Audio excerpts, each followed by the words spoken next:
मुसल्लह अफवाज की अजीम कुर्बानियों के तुफैल दहशत गर्दी का कला कमा किया जाएगा। इस खित्ते में बशमूल अफगानिस्तान हम चाहते हैं कि अमन कायम हो। ये तहरीक तो चलेगी, ये काम तो बढ़ेगा। मुल्क को चलने दो, मुल्क ठीक सिमत पे चल रहा है। पाकिस्तान दोबारा टेक ऑफ करने की पोजीशन में आ चुका है। एक दूसरे के साथ हाथ मिलाना पड़ेगा, एक दूसरे को बर्दाश्त करना पड़ेगा। हम बुरे लोग हैं, बुरे वक्तों में काम आते हैं। मैं सिर्फ आवाज उठा सकता हूँ, जो एग्जीक्यूटिव पावर है वो मेरे पास नहीं है। अस्सलाम वालेकुम नाज़रीन, आप रूबरू प्रोग्राम देख रहे हैं और मैं हूँ आपका मेज़बान शौकत पराचा।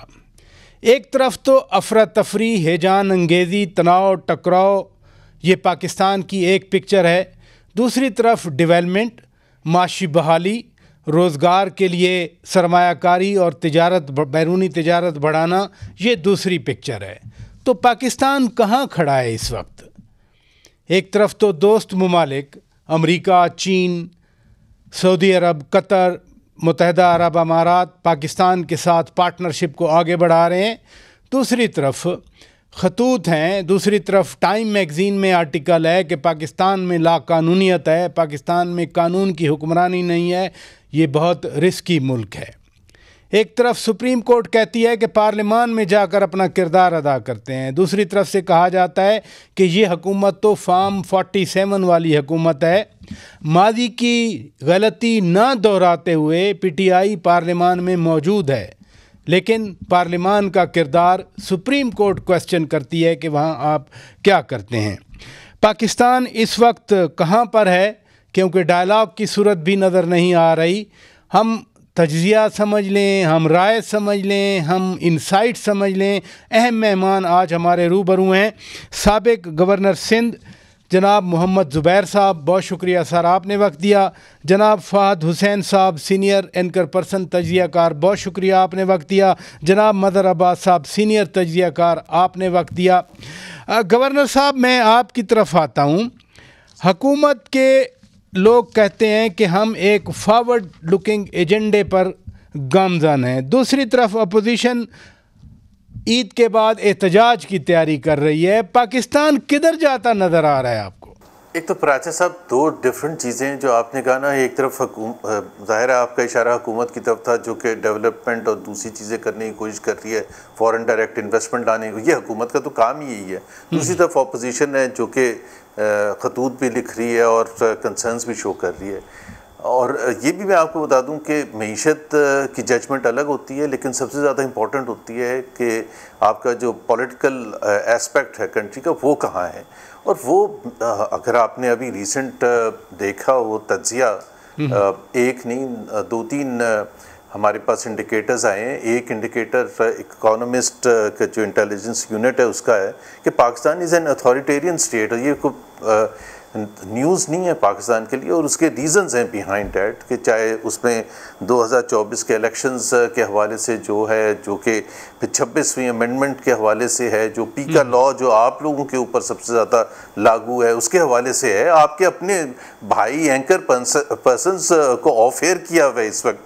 सो जब ये एस्पेक्ट हो तो ये समझने की कोशिश करना कि पाकिस्तान कहाँ खड़ा है, पाकिस्तान बहुत ही तनज़ली की हालत में खड़ा हुआ है।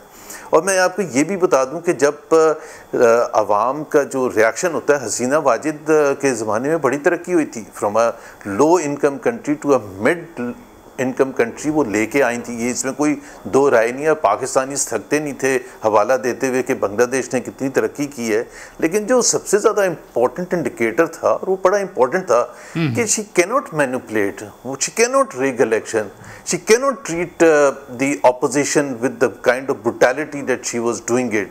ये सारे एस्पेक्ट्स बड़े इंपॉर्टेंट होते हैं, वरना तो हमें फिर ये तज्जिया करना चाहिए कि ब्रिटिशर्स के ज़माने में हमारी इकोनॉमिक तरक्की अच्छी थी या बुरी थी, हमने इसलिए आज़ादी हासिल नहीं की थी, हमने पॉलिटिकल इंडिपेंडेंस के लिए की थी।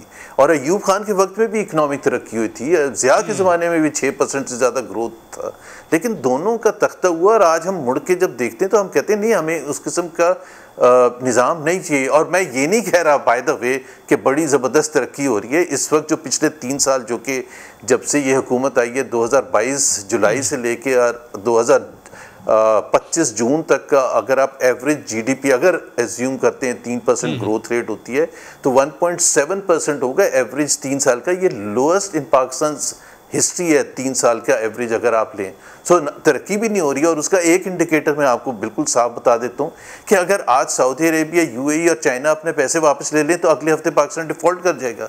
सो ये है पाकिस्तान की इकोनॉमिक स्ट्रेंथ इस वक्त। ये और कोई इकोनॉमिस्ट से आप पूछ लें कि वो 3 कंट्रीज वापस ले लें अपने पैसे जो स्टेट बैंक में रखवाए हैं, Pakistan will default, Pakistan does not have the dollars. किस बेसिस पर हम कह रहे हैं कि हमने बड़ा ज़बरदस्त कर लिया? जहां हम खड़े हैं यहाँ हम 24 दफ़ा पहले खड़े हो चुके हैं, बिकॉज 25वां IMF प्रोग्राम है। हर IMF प्रोग्राम के जो पहले साल तकरीबन होते हैं वो got your point sir, got your point. Fahad Hussain साहब, यही चीज़ें सामने रखी जाएं, वो PTM की हुकूमत के दौरान भी थीं, फिर अब मियाँ शहबाज शरीफ की अपनी हुकूमतें थीं, लेकिन दूसरी तरफ हम देखते हैं कि वो अक्टूबर का एहतजाज भी फ्लॉप हुआ, नवंबर वाली फ़ाइनल कॉल भी मिस कॉल हुई। अब तो परवेज़ खटक काबीना में आ गए, शेर अफजल मरवत भी कह रहे हैं कि मेरे पास भी राज हैं। परवेज़ खटक साहब तो मुलाकातें भी ऐवान सदर में, आपको याद होगा जनरल बाजवा साहब और इमरान खान साहब की करवाते रहे। तो अगर एक ब्लीक पिक्चर भी हो, ऊपर से रेस्पॉन्स वो नहीं मिल रहा PTI को कि बिल्कुल ही यानी जो चाहें वो कर लें। शुक्रिया राज साहब। देखिए, मेरे ख्याल में ये जिस तरह जो आप बात कर रहे थे, मैं उसी को थोड़ा सा आगे बढ़ाऊंगा कि इस वक्त जो तजादात का आपने जिक्र किया था शुरू में, वो बिल्कुल हैं, उसमें कोई दो राय नहीं है कि सियासी तौर पर जो एक अदम इस्तेहकाम है वो हमें नजर आ रहा है। उस तरह तो नहीं कि सड़कें गर्म हो रही हैं, लेकिन ये जरूर है कि जो एक बेसिक कॉन्ट्रडिक्शन है कि एक जमहूरी माशरे में अगर एक घुटन का एहसास है तो उसका ये मतलब है कि जाहिर बात है कि ऑल इज नॉट नॉर्मल, और वो उसकी जो मिसालें हैं वो हमें रोजाना की बुनियाद पर नजर आ रही हैं, चाहे वो सियासी तौर पर हो, चाहे वो सहाफती तौर पर हो, चाहे वो अदालती तौर पर हो। तीनों एरियाज में हमें वो एक घुटन का जो एहसास है वो हो रहा है। दूसरी तरफ आपने इशारा किया कि जी चले अगर ये तो है, लेकिन इक़्तिसादी तौर पर मामला जो हैं वो कुछ बेहतर लग रहे हैं। बेहतरी के हवाले से जिस तरह अभी जुबैर साहब ने जिक्र किया, उसमें मैं 1-2 चीजें ऐड कर दूं। देखिए, इसमें तो कोई शक नहीं कि जब आप बात करते हैं कि इक़्तिसादी तौर पर मामला बेहतर हैं, तो आप किस वक्त से कंपेयर कर रहे हैं। और अगर हम कंपेयर करें पिछले साल से, तो बेहतर हैं, बिल्कुल हैं, इसमें कोई शक ही नहीं। आप इन्फ्लेशन देख लें, आप फॉरेन एक्सचेंज रिजर्व देख लें, और आप फॉरेन डायरेक्ट इन्वेस्टमेंट देख लें, तो पिछले साल से तो बेहतर है। लेकिन क्या वो उतनी बेहतरी है जितना कि गवर्नमेंट क्लेम कर रही है? IMF के प्रोग्राम में हम गए हैं, जुबैर साहब बिल्कुल 100% दुरुस्त बात कर रहे हैं कि जब भी आप प्रोग्राम में जाते हैं तो एक इकोनॉमिक स्टेबिलिटी आती है, हमेशा होती है। सवाल ये है कि जो वो स्टेबिलिटी आ जाती है, उसके बाद आपने उसका फायदा उठाते हुए, उसको लीवरेज करते हुए, क्या आप वो इस्लाहात कर रहे हैं जिससे आपकी मईशत जो है वो बाकायदा तौर पर जो है वो पटरी पे चढ़ जाए? वो जो रिफॉर्म्स हैं उसमें हमें जो है वो कुछ हद तक बहुत ज्यादा पेशरफ नजर नहीं आ रही, चाहे वो प्राइवेटाइजेशन हो, चाहे वो टैक्स रिफॉर्म हो, चाहे वो और बहुत सारे मामला। तो मेरे ख्याल में हुकूमत को एक स्टेबल ईरा मिला हुआ है, और उसकी एक वजह यह भी है कि PTI अपनी जो कुव्वत है, मकबूलियत है, उसको उस तरीके से उसका फायदा नहीं उठा पा रही for a number of different reasons. हुकूमत के पास एक विंडो ऑफ अपॉर्चुनिटी है, उसको 1 पेज भी है, ऑपोजिशन की तरफ से खतरा भी नहीं है, और इक्तिसादी स्टेबिलिटी के कुछ बेसिक फंडामेंटल्स पूरे हुए हैं। इससे वो कितना फायदा उठाएगी, दैट विल डिटरमिन के इस हुकूमत की जो आगे 2-3 साल 4 साल रह गए हैं वो कैसे गुजरेगी।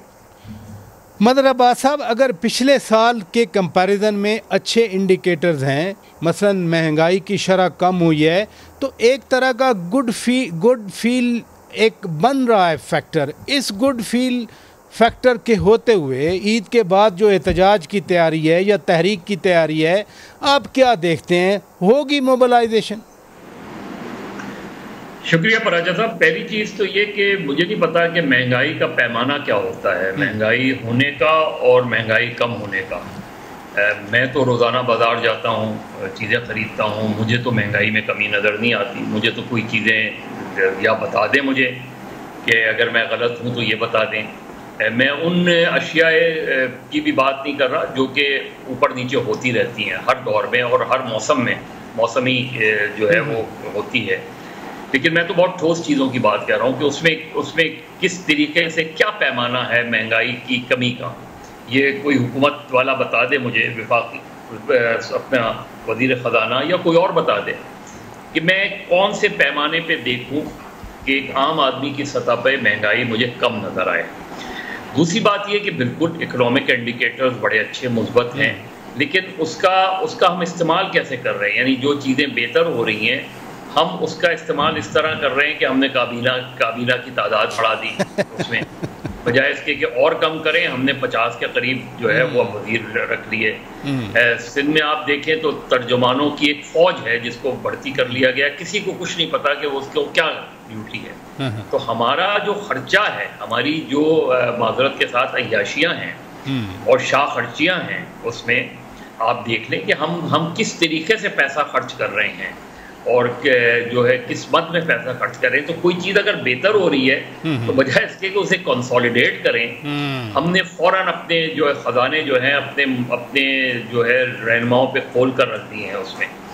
तो एक तो ये है। दूसरा, अपोजिशन क्या कर रही है, हमारा पूरा जो पॉलिटिक्स और पूरा रिवॉल्व कर रही है वो ज़ाहिर है तहरीक इंसाफ के गिर्द या इमरान खान के गिर्द कर रही है, राइटली और रॉन्गली। लेकिन हम डिस्कस करते हैं, उनका नाम बज़ाहिर जो है वो लेना जुर्म है, लेकिन हम लेते हैं, उसी के गिर्द घूमते हैं हम। तो तहरीक इंसाफ अपनी तई तो कोई बहुत इफेक्टिव मूवमेंट नहीं चला पाई पिछले 1 साल में, और अभी भी मुझे नहीं लग रहा कि तहरीक इंसाफ या मुत्तहिदा अपोजिशन कोई बहुत इफेक्टिव तहरीक चला पाएगी, क्योंकि उनके अंदर के मामलात बहुत ख़राब हैं। लेकिन यही तो अपॉर्चुनिटी होती है हुकूमत के लिए, जायज़ के कि वो उस तरफ तवज्जो दें। आप देखें इस वक्त कौन सा ऐसा इंस्टीट्यूशन है जहाँ क्योस आपको नज़र नहीं आ रहा। छोड़ दें किसी बाहर के पेपर में क्या लिखा हुआ है, क्या जुडिशल क्योस आपको नज़र नहीं आ रहा? क्या मीडिया के अंदर क्योस नज़र नहीं आ रहा आपको? क्या पार्लियामेंट के अंदर आपको क्योस नज़र नहीं आ रहा? अगर क्योस नहीं होता तो जिस तरह की कानून साजी की जा रही है, मीडिया का गला घोटने के लिए, जुडिशरी का गला घोटने के लिए, वो सब चीज़ें नहीं होती। बहुत नॉर्मल सिचुएशन होती, बहुत नॉर्मली चीज़ें हो रही होती, लेकिन हमें एक एबनॉर्मल सिचुएशन नज़र आती है हर सतह पे, हर इदारे में हमें तोड़ फोड़ नज़र आ रही है। तो ऐसे में आप कैसे चीज़ों को बहुत अरसे तक आगे लेके चल सकते हैं? क्या आज वफाकी हुकूमत या पंजाब हुकूमत ये कह सकती है कि हाँ हमने 1 साल में इतनी कारकर्दगी दिखाई है कि हम अगर कल बलदियाती इलेक्शन कराएं तो हम जीत जाएंगे? करा दें इस साल के एंड तक ऐलान आपने बड़ा सवाल छोड़ा है, वरना तो बड़े इश्तिहारात भी हम देख रहे हैं। नादरीन, ब्रेक लेते हैं। ब्रेक के बाद जब वापस आएंगे, मोहम्मद ज़ुबैर साहब से मैं सवाल छोड़ के जा रहा हूँ कि हुकूमत ने काबीना एक्सपेंड की है अपनी परफॉर्मेंस बढ़ाने के लिए। कल सुना है कि इत्तेहादी जमातों के सरबराहान का इजलास भी वज़ीर आज़म के साथ हो रहा है। क्या मशवरा देंगे, क्या सोचना चाहिए उनको अपनी कारकर्दगी को, जैसे तजावीज़ अभी फरमा रहे थे, क्या देना चाहेंगे वो मज़ीद इस बारे में अपना आधार ख्याल? ब्रेक के बाद बात करते हैं। वेलकम बैक नाजरीन, आप रूबरू प्रोग्राम देख रहे हैं। हम बात कर रहे हैं मुल्क की सूरत हाल के हवाले से। गवर्नर मोहम्मद ज़ुबैर साहब, मैंने एक सवाल छोड़ा था। हुकूमत ने अपना एक कार्ड और सामने रखा, काबीना एक्सपेंड हो गई। कल शुनीद है कि हुकूमती इत्तेहादी जमातों के सरबराहान का इजलास भी हो रहा है। क्या मैदान सजेगा? देखें, एक चीज़ तो मैं उस हवाले से ज़रूर बात करना चाहूँगा, क्योंकि अगर ऑब्जेक्टिव ये है और समझने की ज़रूरत ये है कि पीटीआई रमज़ान के बाद ये जो अपोजिशन ग्रैंड वो कितना इफेक्टिवली तहरीक चला सकती, तो मैं नहीं समझता कि वो हुकूमत पर कोई ऐसा प्रेशर डाल सकती है, या हुकूमत इस वक्त ये समझ रही परेशानी बिल्कुल भी नहीं है हुकूमत को कि जी ये ग्रैंड अपोजिशन बनेगा और ये प्रेशर डालेगा। जाहिर है उस किस्म का कंसर्न तो नहीं है जो पहले पीटीआई की जो स्ट्रीट पावर थी या उसके पास पीछे सपोर्ट थी उसका मुजाहरा करने में वो नाकाम रहे हैं, और ये एक हकीकत है। And that is why there is no other option left except for just wait and see what happens and continue the pressure in one way or another, जैसे ये जो भी करने की कोशिश करेंगे। सो हुकूमत के लिए जाहिर सी बात है, मेरा ख्याल है 1 साल के बाद वो ये ज़रूर महसूस कर रहे हैं कि जी हम ज़्यादा फोकस अपनी गवर्नेंस पर कर सकते हैं, बजाय कि हम उस पर परेशानी शो करें कि पीटीआई करने क्या जा रही है। मीन टाइम जाहिर सी बात है, इस वजह से जब तक आपके पास एक स्ट्रीट मुजाहरे का डर खौफ नहीं है तो आप आपको फिर कोई भी आपके पास रीज़न नहीं बचेगा कि आप अपनी इकोनॉमिक गवर्नेंस को इम्प्रूव ना करने जाएं। और इकोनॉमिक गवर्नेंस को इम्प्रूव करने के लिए बहुत सी चीज़ें करने की ज़रूरत है। मैं थोड़ा सा एक्सप्लेन कर दूं। देखें जी, जो 3 स्टेजेस होती हैं, एक जो पाकिस्तान ने देखा है, जो पिछले बहुत डेकेड्स में बार बार ये आता है कि पहला स्टेज होता है जो वर्स होता है, डिफ़ॉल्ट हम करने वाले हैं। जैसे ये हुकूमत कहती थी कि बिल्कुल हम डिफ़ॉल्ट करने वाले हैं, और उसमें कोई बिल्कुल हकीकत भी थी। जून 2023 में जब शहबाज शरीफ IMF MD के साथ मिले थे, तो अगर वो ना IMF हमें हेल्प करता तो हम डिफ़ॉल्ट कर जाते, इसमें कोई दो राय नहीं है। बट ये चीज़ हमने पहले भी बहुत दफ़ा देखी है, 2018 में भी देखी, 2013 में भी देखी, 2008 में भी देखी, 2002 में भी देखी। इसी वजह से तो 25वां प्रोग्राम है। जब IMF आ जाता है और डॉलर्स दे देता है, तो जाहिर सी बात है आपकी वो डिफ़ॉल्ट सिचुएशन से आप निकल आते हैं, बिकॉज दूसरे दोस्त ममालिक भी आके पैसे देते हैं, वर्ल्ड बैंक भी आ जाता है, ग्लोबल फाइनेंशियल इंस्टीट्यूशंस, वहाँ से हम बढ़ते हैं स्टेबलाइजेशन जिसको कहते हैं। उसमें कोई इकोनॉमिक तरक्की नहीं होती, that is where we are.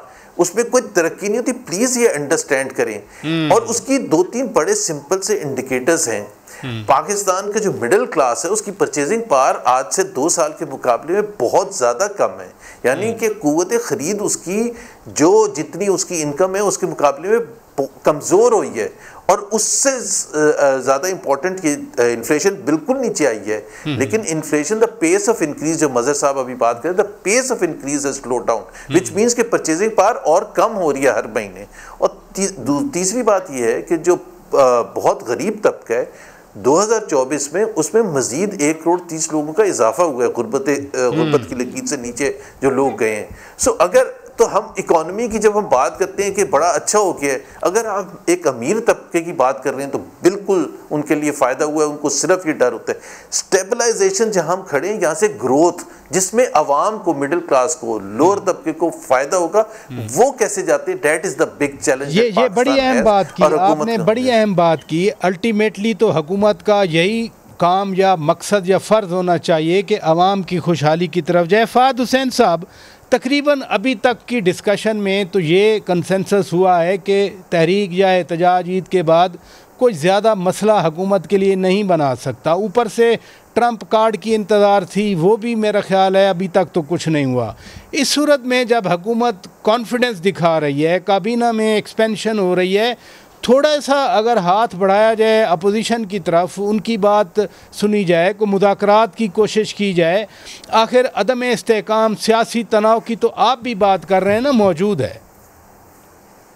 पराग साहब, असूली तौर पर अगर ऐसा हो तो इसको हर शख्स वेलकम करेगा, लेकिन मुझे ऐसा होता नजर नहीं आ रहा। क्योंकि जिस तरीके के इस टाइम एक पोलराइजेशन का माहौल है, और ख़ास तौर पर जैसे पाकिस्तान तहरीक इंसाफ का जो रवैया है एस्टैब्लिशमेंट की तरफ, हुकूमत की तरफ, तो जो उसका रवैया है, जो उसका जो पॉलिसी है, वो तो उसमें तो फिर भी हमें तसलसल नजर आता है। लेकिन जो एस्टैब्लिशमेंट की तरफ से जो उसका गर्म सर्द है, और फिर उसके बाद जब तनकीद होती है, और बड़े ही खास तौर पर सोशल मीडिया के जरिए जो पाकिस्तान तहरीक इंसाफ के अकाउंट्स हैं, तो उसके बाद मुझे लगता यूं है कि वहां पे कोई भी इस टाइम जो है वो इस तरह का ऑप्शन कंसिडर नहीं हो रहा कि पाकिस्तान तहरीक इंसाफ की तरफ जो है वो किसी भी तरीके का हाथ बढ़ाया जाए। तो वो तो मुझे नजर आ नहीं रहा, पहली बात। दूसरा ये कि आई थिंक देखिए, उससे जुड़ी भी चीज ये है कि अगर वैसा नहीं भी हो रहा और हुकूमत या एस्टैब्लिशमेंट ने ये फैसला कर लिया है कि जी हमने मामलात को ऐसे ही चलाना है और PTI की कमर को दीवार के साथ लगा के रखना है, तो फिर दूसरी तरफ वो खुद क्या कर रहे हैं अभी। अब जो हमने बात की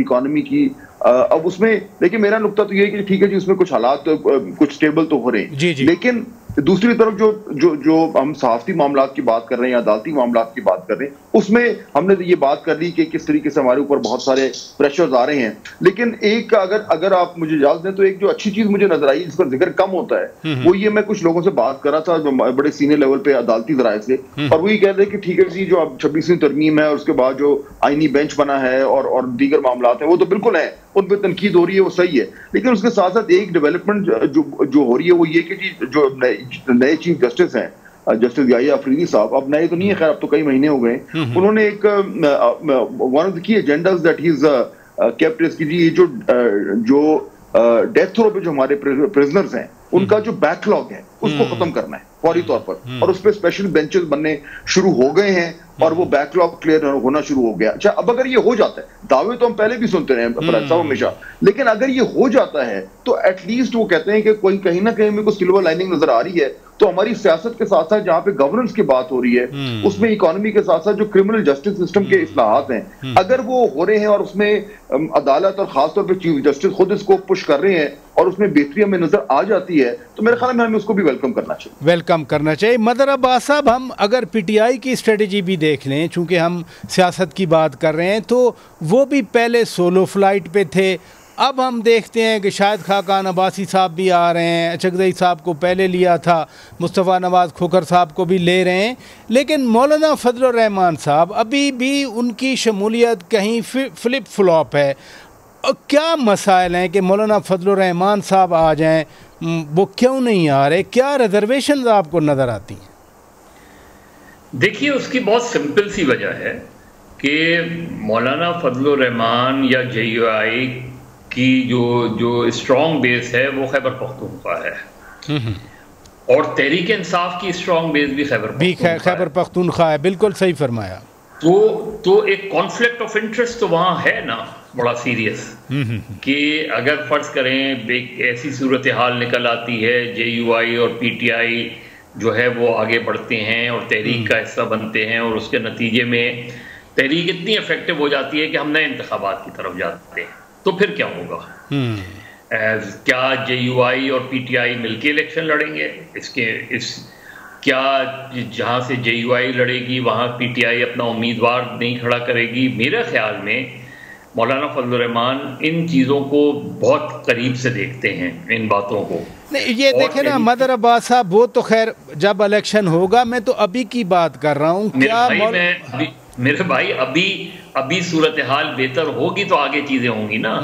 चीज ये है कि मौलाना, फर्ज करें मौलाना जो है तहरीक इंसाफ के साथ मिलके एक ऐसी सिचुएशन क्रिएट कर देते हैं कि जहां सूरत हाल मौजूदा हुकूमत के लिए मुश्किल हो जाती है, तो मौलाना को उसके लिए क्या मिलेगा?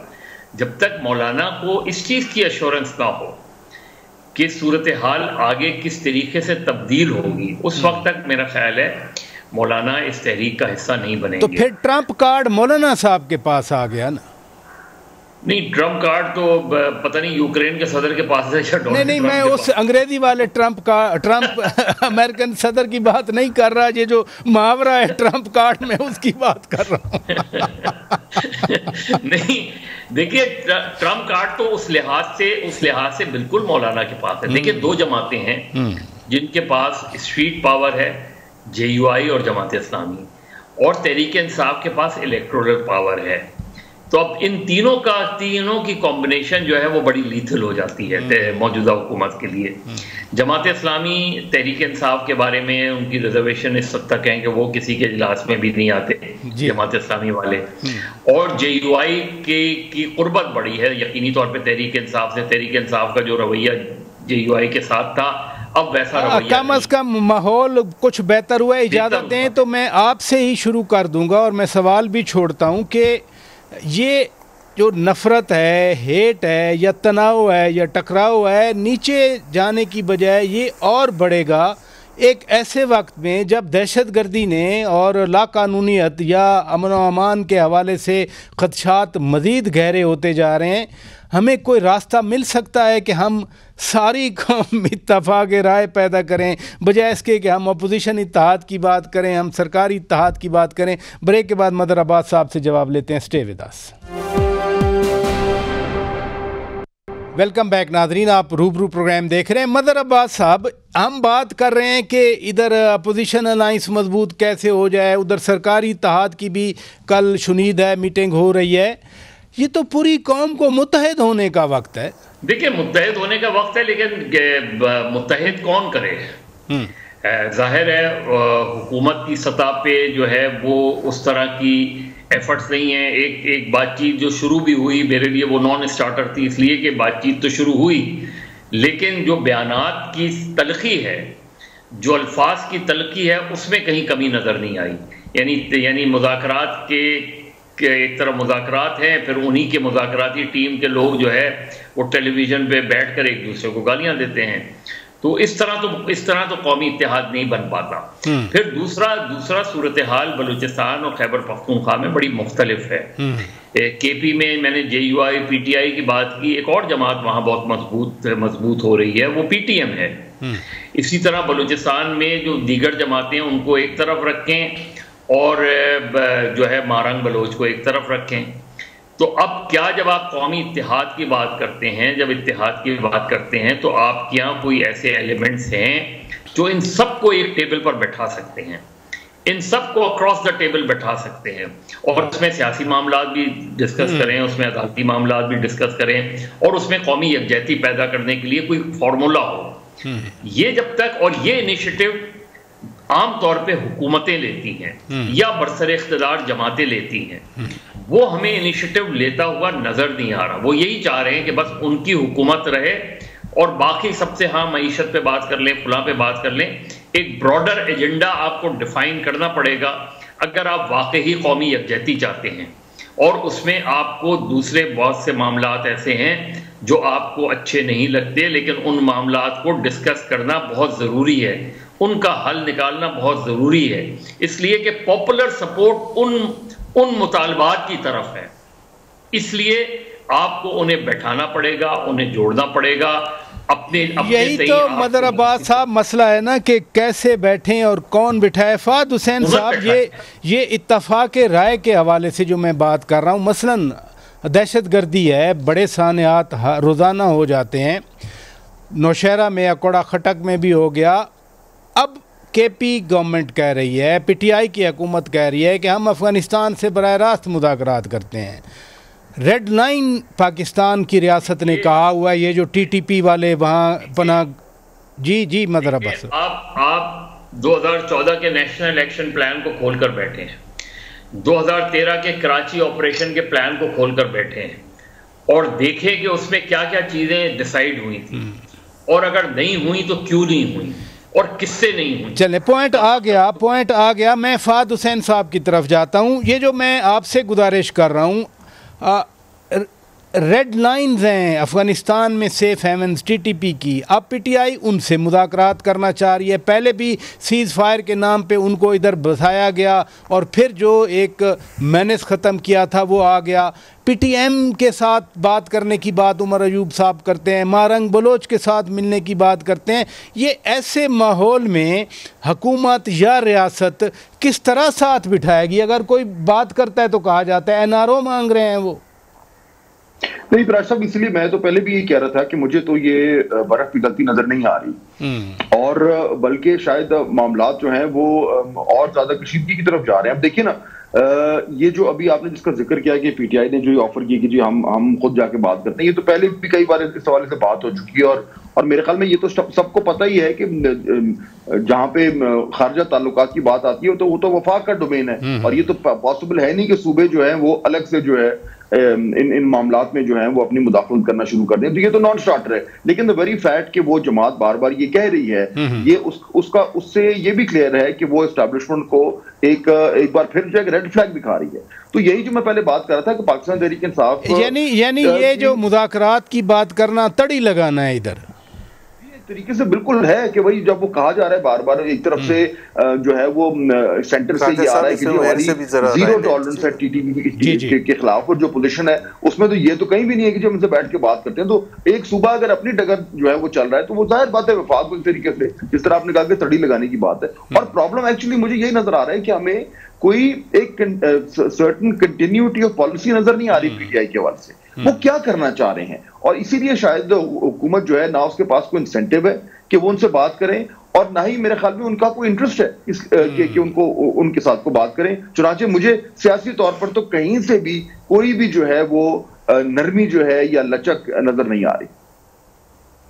नरमी या लचक नजर नहीं आ रही। गवर्नर साहब, ये फहद हुसैन साहब फरमा रहे हैं कि कंसिस्टेंसी नहीं है PTI में। अब बैरिस्टर जी आपने बिल्कुल सही, फहद ने भी सही कहा कि ये सूबे का तो ज़ाहिर मैंडेट होता भी नहीं है कि जी फॉरेन पॉलिसी डोमेन में जाए, लेकिन at the same time forget about PTI, क्या जो करंट सिचुएशन है बलूचिस्तान में और केपी में सिर्फ ये कह के हम आगे मुतमिन हो जाएं कि जी पीटीआई गलत कह रही है? क्या जो प्रेजेंट सिचुएशन है क्या ये सस्टेनेबल है? क्या ये पाकिस्तान के लिए तबाहकुन नहीं है जो आज हो रहा है केपी में और बलूचिस्तान में? And we need to find a solution, forget about PTI. Where does PTI come इन?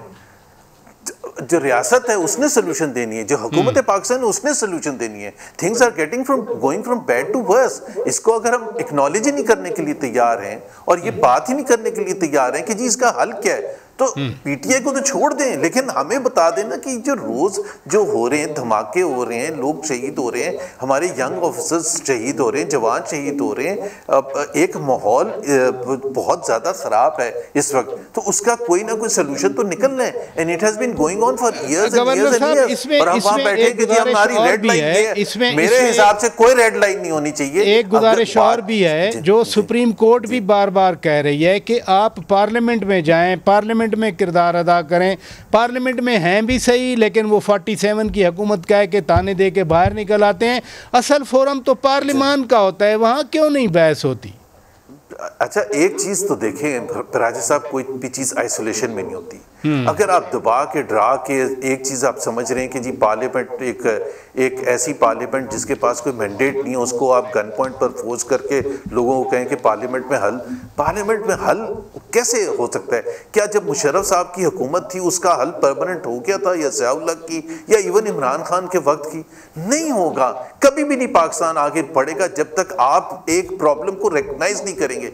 ये कोई तरीका नहीं होता कि आप हटदर्मी से बंदूक की नोक पर एक पार्लियामेंट क्रिएट करें और फिर कहें कि जी पार्लियामेंट में जाके डिस्कस करें। Sorry, it is not the way.